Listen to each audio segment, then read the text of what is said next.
Por favor. Glória a Deus. Estamos retomando o nosso culto semipresencial. Para os que estão aqui, que o Senhor te abençoe, fale ao teu coração. Para os que estão na tua casa também, que o Senhor também te abençoe, que o Senhor também fale ao teu coração. Toda a honra, toda a glória, todo o louvor e toda a adoração sejam dadas ao nosso Senhor. Eu te convido a abrir comigo a tua Bíblia. Em Tiago, capítulo 5, nós vamos ler do 7 ao 12, Tiago 5, do 7 ao 12, amém? Tiago, capítulo 5, versículos de 7 ao 12. Hoje pela manhã nós tivemos a nossa EBD através do aplicativo Zoom, foi uma bênção. Estamos estudando, começando pelo dia de hoje, sobre oração. O ato de falar com Deus, um tempo dedicado para o Senhor fazer parte das nossas vidas. Aprendemos muito hoje e devemos começar a colocar em prática nessa semana que se inicia, nesse dia que nós iniciamos hoje aprendendo sobre oração. Próximo domingo, 9h30 da manhã, não se esqueça da EBD também, ok? Vamos lá? Tiago 5, do 7 ao 12, fala assim: sede, pois, irmãos, pacientes até a vinda do Senhor. Eis que o lavrador aguarda com paciência o precioso fruto da terra, até receber as primeiras e as últimas chuvas. Sede vós também pacientes e fortalecei o vosso coração, pois a vinda do Senhor está próxima. Irmãos, não vos queixeis uns com os outros, para não serdes julgados. Eis que o juiz está às portas. Irmãos, tomai por modelo no sofrimento e na paciência os profetas, os quais falaram em nome do Senhor. Eis que te temos por felizes, os que perseveraram firmes. Tendes ouvidos da paciência de Jó, e vistes que fim o Senhor lhe deu, porque o Senhor é cheio de terna misericórdia e compassivo. O versículo 12, acima de tudo, porém, meus irmãos, não jureis nem pelo céu, nem pela terra, nem por qualquer outro voto. Antes, seja o vosso sim, sim, e o vosso não, não, para não cairdes em juízo. Amém? Feche teus olhos, vamos buscar a presença do Senhor. Pai, toda a honra, toda a glória, todo louvor e toda adoração sejam dadas a Ti, Senhor. Obrigado, Pai, pelo privilégio de cultuarmos ao Senhor, ó Deus. Que seja o Seu Espírito Santo falando através da minha vida, Senhor. Que seja o Seu Espírito Santo falando às nossas mentes, ó Pai. Que nós venhamos aprender e entender um pouco mais da Tua palavra para as nossas vidas, ó Pai. E que o Teu Espírito Santo também nos incomode a colocar esse aprendizado em prática, ó Deus. Em nome de Jesus, que o Senhor conduza cada momento deste culto. Amém. Amém, meu irmão? Aqui nesses versículos, Tiago fala para mim, fala para você algo muito importante sobre a paciência. Algo difícil de se ver nos dias de hoje, né? Nós não queremos esperar, nós não temos o hábito de esperar. Esses dias a gente foi comprar um lanche num fast food, aquele atendimento rápido, drive-thru lá. Chegamos, tinha 2 carros na nossa frente. A hora que eu parei atrás dos 2 carros, falei, nossa, aqui vai demorar hoje. Não dá 5 minutos cada carro e eu já estava reclamando que iria demorar. Ou seja, nós estamos com essa mentalidade de que as coisas têm que ser rápidas, que as coisas têm que ser no momento em que nós queremos, que tem que ser da forma que nós queremos. Outra situação que eu vejo acontecer frequentemente saiu uma nova temporada da série que eu estava acompanhando. A pessoa senta na frente da televisão, enquanto não esgotar aquela temporada, não sai dali, não tira os olhos da tela, não tem paciência de assistir um capítulo por dia, de assistir um pouquinho por dia, de esperar para que as coisas vão acontecendo naturalmente. Não, nós queremos tudo para agora, informação para agora, imediatismo. Nós estamos num mundo de imediatismo, nós estamos num mundo onde nós queremos as coisas de forma rápida, de forma eficaz, sem pensar, sem esperar, sem produzir, sem paciência realmente. Então nós temos que tomar cuidado, e Tiago está chamando a nossa atenção, chamou a atenção desse pessoal aqui quando escreveu para eles, e essa carta chega para nós para nos chamar a nossa atenção hoje. A paciência que Tiago nos fala não é deitar e aguardar, nós devemos nos portar com paciência, agindo, fortalecendo o nosso coração, não nos queixando um dos outros e tomando por modelo o sofrimento e a paciência dos profetas. E como está no versículo 12, sendo honestos com o nosso proceder. O nosso sim é sim e o nosso não é não. Sermos firmes e justos, primeiro conosco e depois com aqueles que nos cercam. Nos conta a história que um certo trabalhador, um domingo, enquanto as pessoas estavam na igreja, ele saiu, foi para o seu campo e colheu enquanto as pessoas estavam na igreja buscando a presença de Deus, buscando aprender mais do Senhor. Ele estava colhendo, ele estava trabalhando. E no final do mês a colheita dele foi muito maior do que a dos outros irmãos que tiraram o domingo para estar na presença do Senhor, do que tiraram o domingo para aprender mais do que o Senhor. E ele escreveu uma carta para o jornal local. E nessa carta ele colocou o seguinte: trabalhei todos os domingos desse mês. Não fui à igreja e o Senhor não me castigou. Enquanto muitos foram para a igreja e o Senhor não modificou em nada a vida deles. Quem deixou de vir, deixou de crescer. Quem deixa de participar, deixa de aprender do Senhor e de ser abençoado do Senhor. O redator do jornal, ele publicou a carta na íntegra. Só que no final ele escreveu no rodapé: Deus não acerta as contas na colheita. Tenha paciência. No momento certo, o Senhor vai acertar as contas com ele, vai acertar as contas comigo, vai acertar as contas com você. Tenha paciência. Não devemos nos indignar com os ímpios, não devemos nos indignar com os maus, com as pessoas que zombam. Sejamos pacientes. No momento certo, eles vão colher o que eles estão plantando. No momento certo, eles vão receber aquilo que plantaram. Nós não devemos nos indignar com isso, nós devemos esperar com paciência no Senhor. James Boyce é um francês teólogo batista do século XIX. Ele diz assim: nós podemos passar por perseguições, enfrentar problemas, atravessar períodos de angústia, ver os maus prosperando, enquanto nós estamos sofrendo. Mas isso não é tudo. Um dia Deus acertará as contas. Se você pensa em vingança, se você pensa em ódio, acalma teu coração, descansa no Senhor. O dia da vingança é do Senhor, não é meu, não é seu, não é nosso. O dia da vingança é do Senhor. Se preocupe com as coisas do alto, se preocupe com a vontade de Deus, em conhecer a Deus, em realizar a tua vontade, em buscar a tua vontade, em estar na presença do Senhor. Se preocupe em viver para a glória dEle. Basta a cada dia o seu mal. Nós não precisamos fazer mal às outras pessoas. O versículo 7 nos fala assim: sede, pois, irmãos, pacientes até a vinda do Senhor. Eis que o lavrador aguarda com paciência o precioso fruto da terra, até receber as primeiras e as últimas chuvas.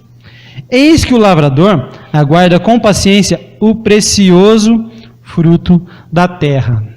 O que Tiago me ensina aqui, ensina para você também, é que aquele que não é paciente não pode ser agricultor, né? Pessoa que é imediatista não pode ser agricultor, não pode trabalhar com plantações, não pode trabalhar nesse sentido, porque não tem paciência de esperar o fruto do Senhor. O agricultor aqui é um sinônimo de paciência utilizado por Tiago, para ilustrar para mim e para você que nós devemos esperar no Senhor, que nós devemos esperar que Ele realize as coisas. Lógico que fazendo a nossa parte, lógico que ministrando quando deve ser ministrado, orando quando deve ser orado, mas esperar com paciência no Senhor. Tiago nos ensina que devemos pegar a semente certa, com o solo preparado de forma certa, no momento certo, e plantar. E então aguardar as chuvas. O agricultor, eu e você, nós não temos controle sobre as chuvas. Nós podemos até observar a previsão do tempo. Pode ser que chova domingo, pode ser que chova segunda. Normalmente a previsão do tempo está equivocada.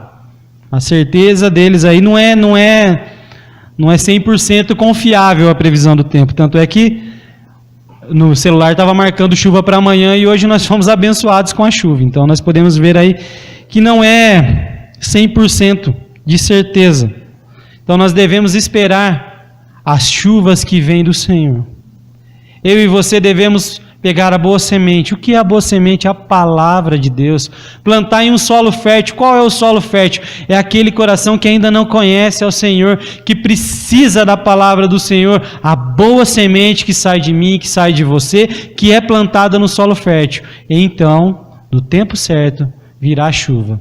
E o Senhor, o nosso Deus, vai dar o crescimento. O crescimento vem dele, o crescimento é para ele, tudo por ele, toda a honra, toda a glória, todo o louvor e toda adoração sejam dadas a ele.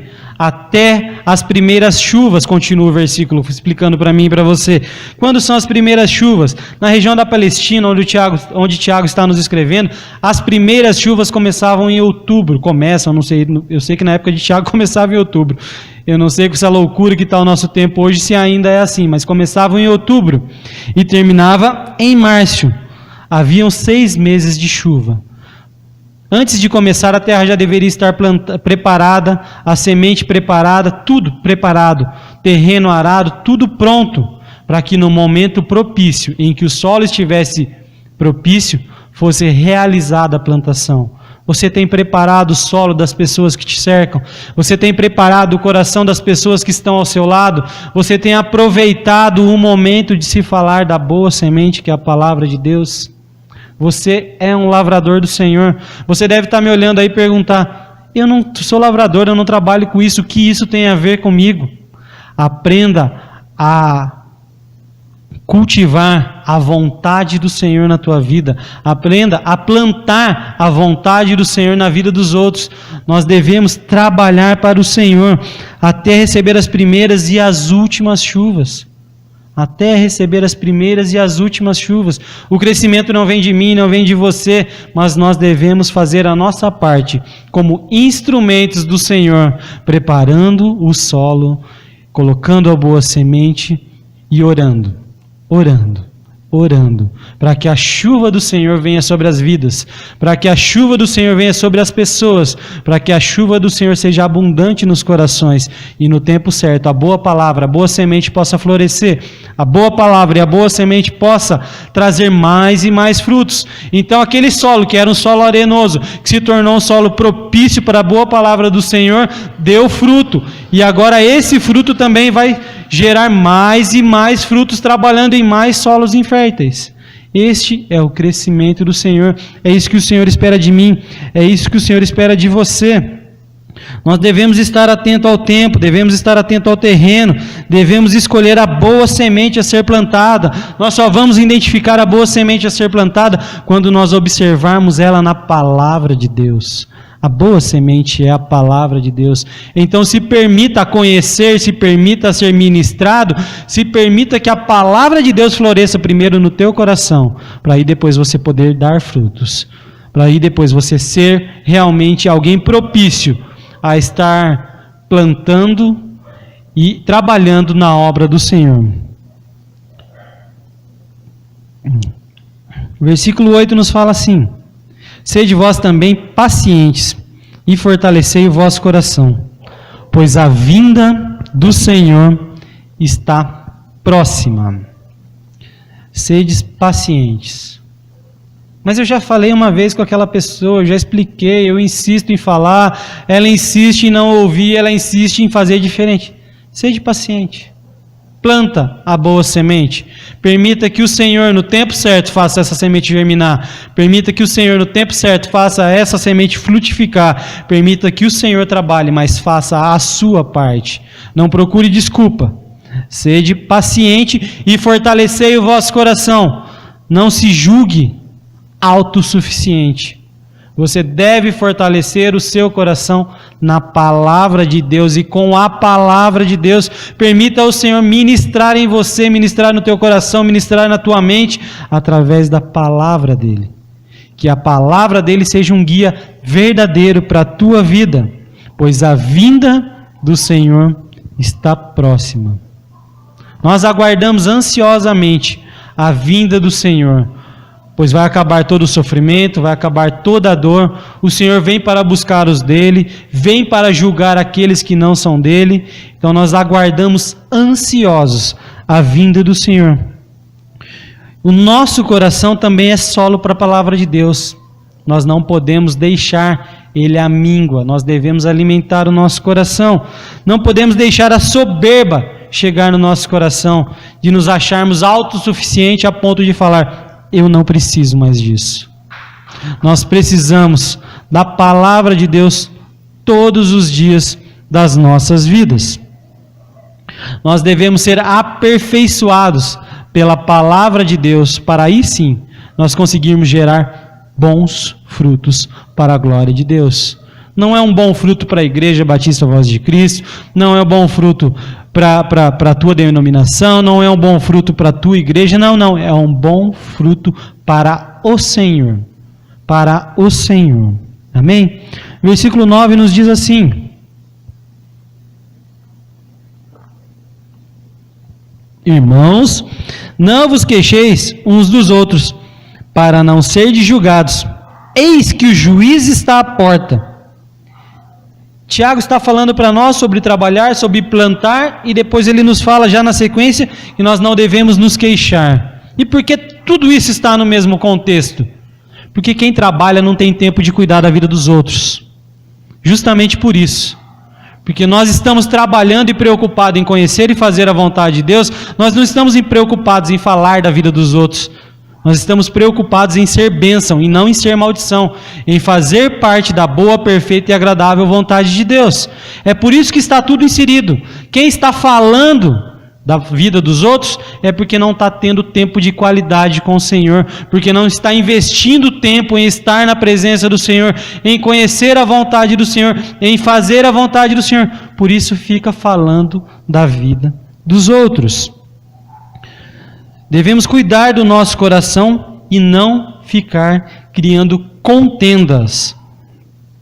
Irmãos, não vos queixeis uns dos outros. A nossa vida é curta.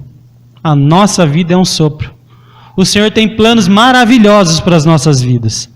E nós vamos ficar estagnados, reclamando e falando da vida dos outros. Nós precisamos de amadurecimento espiritual, entender que nós fazemos parte dessa plantação, que nós somos instrumentos do Senhor para a glória dEle, que nós temos que fazer, mover céus e terra para que o Senhor seja conhecido, para que aí sim Ele volte. Nós devemos fazer a nossa parte, parar de reclamar, parar de viver no ostracismo, parar de viver de forma errada, mas buscar a vontade do Senhor. A nossa vida é curta, nós devemos ser bênção, não podemos perder o foco, nós estamos num constante caminhar em direção a Cristo, nós não podemos olhar nem para a direita nem para a esquerda, nós devemos olhar para o nosso alvo, que é o nosso Senhor Jesus Cristo. Não podemos perder o foco, devemos, através do estudo da palavra de Deus, entender a nossa missão. Tem cristão com 25 anos de igreja, com 30 anos de igreja, que ainda não entendeu qual é a missão dele, qual que é o papel dele na igreja, qual que é o papel dele na sociedade. E você deve se equipar para essa missão. Como? Conhecendo a palavra de Deus, conhecendo a vontade de Deus.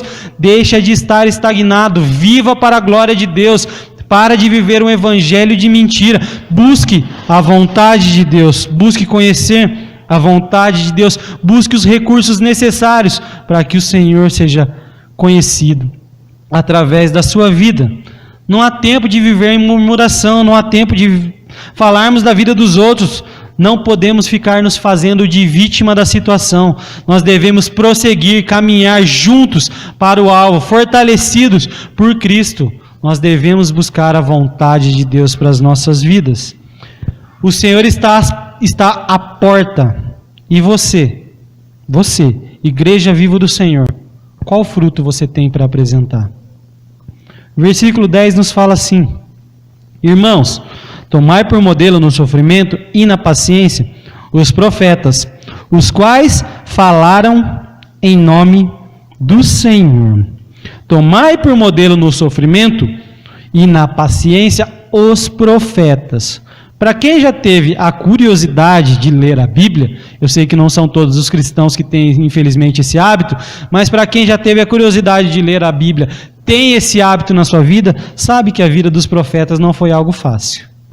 Que eles passaram perseguições, que eles passaram privações, que eles passaram muito sofrimento, por estarem sendo boca de Deus em meio a um mundo perdido no pecado.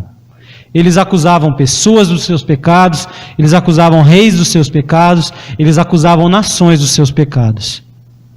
E com certeza eram perseguidos por ser boca de Deus. Eles tinham o privilégio de ouvir a voz de Deus, de falar no recado de Deus, de ser boca de Deus aqui na terra, mas eles sofriam perseguições. Eles não viviam um evangelho água com açúcar. Eles não viviam um evangelho de mentira.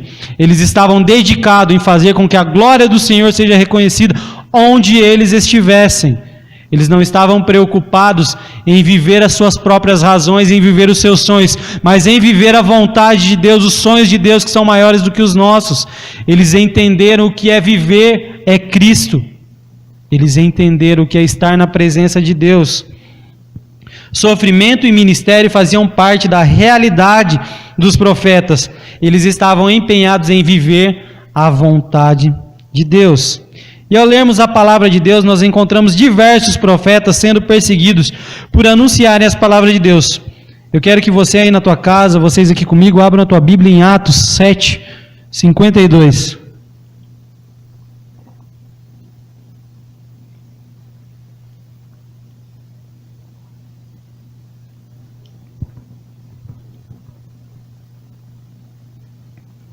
Atos 7, 52 nos fala sobre Estevão, quando ele denunciou o Sinédrio. Amém? 52. O qual dos profetas não perseguiram vossos pais, até mataram os que dantes anunciaram a vinda do justo, do qual vós agora vos tornastes traidores e homicidas. Os profetas foram perseguidos não porque eles tinham uma roupa legal, porque eles tinham um carro legal, porque eles tinham um trabalho legal. Eles foram perseguidos não porque eles eram bonitos, porque eles eram gordos, porque eles eram magros, porque eles eram feios, porque eles não. Eles foram perseguidos porque eles anunciavam a vontade de Deus. Eles estavam empenhados em anunciar a vontade de Deus. A perseguição que eles sofreram foi para a glória de Deus. Se a gente continuar ali, o versículo 59 e 60 vai nos mostrar a morte de Estevão, sendo apedrejado por estar falando as verdades do Senhor. Quando você, meu irmão, estiver passando por perseguição, sofrimento, pelo nome do Senhor e não pelas suas escolhas erradas, pelo nome do Senhor e não pelas vontades do seu coração enganoso, pelo nome do Senhor, você se lembra do que está escrito em Mateus 5, 11 e 12. É Jesus nos falando: bem-aventurados sois vós, quando vos injuriarem e perseguirem, e mentindo, disserem todo mal contra vós por minha causa. Alegrai-vos e exultai, porque é grande o vosso galardão nos céus, porque assim perseguiram os profetas antes de vocês. Meu irmão, não é pela tua vontade que você vai ser perseguido, não é pelo que você tem, pelo que você possui, pela forma que você fala, mas é por causa de Cristo. Quando isso se tornar uma realidade na tua vida, você atingir um patamar diferente. Até então você só está brincando de viver o Evangelho. Versículo 11 nos fala assim, 11 e 12, eis que temos por felizes os que perseveraram firmes. Tendes ouvido da paciência de Jó, e vistes que o fim que o Senhor lhe deu, porque o Senhor é cheio de terna misericórdia e compassivo. Versículo 12, acima de tudo, porém, meus irmãos, não jureis nem pelo céu, nem pela terra, nem por qualquer outro voto, antes seja o vosso sim, sim, e o vosso não, não, para não cairdes em juízo. Eis que temos por felizes os que perseveraram firmes. Perseverar firme em meio à aflição, em meio à perseguição, em meio à dor, em meio ao momento em que não há resposta para as dúvidas que estão no seu coração. O exemplo que nós vemos aqui que ele dá é o de Jó. Jó pergunta 16 vezes em sua carta, por quê? 34 vezes ele se queixa com o Senhor. Mas ele fala no versículo no capítulo 13, versículo 15, assim: ainda que Deus me mate, ainda assim esperarei nele. E nós vemos o livro de Jó terminando sem resposta aos questionamentos de Jó. O Senhor não trouxe respostas aos questionamentos de Jó. O que o Senhor ensinou para ele? Que a graça do Senhor basta. Então muitas vezes na sua vida e na nossa vida nós não teremos resposta para tudo, mas a graça do Senhor nos basta. É a graça do Senhor que nos sustenta, é ela que nos mantém de pé, é ela que nos trouxe até aqui, é ela que nos faz caminhar. Quando nós entendemos que é pela graça que nós devemos viver, é a graça que nós passamos a buscar, e não a nossa vontade, e não o nosso desejo. Satanás queria que Jó se revoltasse contra Deus, mas Jó prosseguiu confiando no Senhor, e como resultado disso, ele teve um relacionamento mais profundo com o Senhor. A aprovação de Jó não serviu para afastá-lo do Senhor, mas para levá-lo a um relacionamento mais íntimo. Jó fala: antes eu te conhecia de ouvir falar, hoje de contigo andar. Com quem você tem andado? Você só ouve falar do Senhor? Ou você tem vivido para a glória dele? Devemos ser pacientes no tempo da prova. Acima de tudo, porém, meus irmãos, não jureis nem pelo céu, nem pela terra, nem por qualquer outro voto, que a nossa honestidade seja conhecida não pelo que nós juramos, mas pelo nosso proceder, pela nossa vida reta, mesmo quando as pessoas não estão perto, mesmo quando não tem ninguém olhando, nós sejamos justos e honestos conosco mesmo, que nós não vamos precisar jurar para ninguém. As pessoas saberão que nós somos pessoas de palavra, pois o nosso sim equivale ao sim, e o nosso não equivale ao não. Isso é o que nós devemos plantar em nossa vida: honestidade, respeito, amor e confiança na vontade de Deus, buscar conhecer a vontade de Deus, buscar viver para a vontade de Deus. E para concluir, meu irmão, que seja encontrado em nossas vidas, na minha e na sua, a paciência, e que nós possamos encontrar as sementes certas, o terreno certo e o momento certo, para que através do nosso ato de plantar a boa semente, nós possamos regá-la através da oração, confiantes que o crescimento vem do Senhor. Que tenhamos o nosso coração fortalecido pela palavra de Deus, para que nós não venhamos cair em tentação de nos acharmos autossuficientes, de nos acharmos melhor do que os outros. Não, todos nós precisamos, carecemos das misericórdias do Senhor todos os dias das nossas vidas. Que estejamos nos importando com o que importa, sem estar empenhados em criar contenda. Nós possamos buscar a vontade de Deus e não falar da vida dos irmãos. Se você está tendo tempo de falar da vida de alguém, gaste esse tempo em oração. Seja bênção e não pedra de tropeço. Que usemos o nosso tempo para aprender mais do Senhor, sem reclamações, sem murmurações e controlando a nossa língua, para não falarmos dos outros. Lembremos que o Senhor está às portas, e eu e você, que somos a igreja viva do Senhor, devemos ter frutos para apresentar. Que seja latente na nossa mente, nos nossos corações, o sofrimento dos profetas e o exemplo de paciência que cada um deles foi para nós, que seja para a nossa vida. Que lembremos que a decisão de permanecermos firmes no Senhor nos trará aflições, mas mesmo com as aflições não estamos sozinhos, pois o Senhor está conosco, e que muitas vezes estaremos como Jó, sem resposta para as nossas dúvidas, mas cientes de que Deus é presente em nossas vidas, e isso é mais do que suficiente. Amém? Que o Senhor te abençoe, fale melhor ao teu coração, que o Espírito Santo te traga entendimento em nome de Jesus. Gostaria de orar com você neste momento. Amém? Pai, toda honra, toda glória, todo louvor e toda adoração sejam dadas a Ti, Senhor. Obrigado, ó Deus, pelo privilégio de Te cultuar, Senhor. Que o Teu Espírito Santo fale melhor aos nossos corações, ó Deus. Que nós tenhamos entendimento melhor da Tua palavra e possamos colocar em prática, ó Deus. Em nome de Jesus, Senhor, que nós sejamos instrumentos, Senhor, para o Teu reino vir a crescer, ó Pai. Que nós sejamos os trabalhadores para a Tua obra, ó Deus. Em nome de Jesus, que através da nossa mão de obra, mais e mais pessoas possam se achegar a Ti, para a glória do Teu nome, para que o Senhor seja reconhecido, ó Pai. E obrigado pelo privilégio de sermos instrumentos da Tua vontade, ó Deus.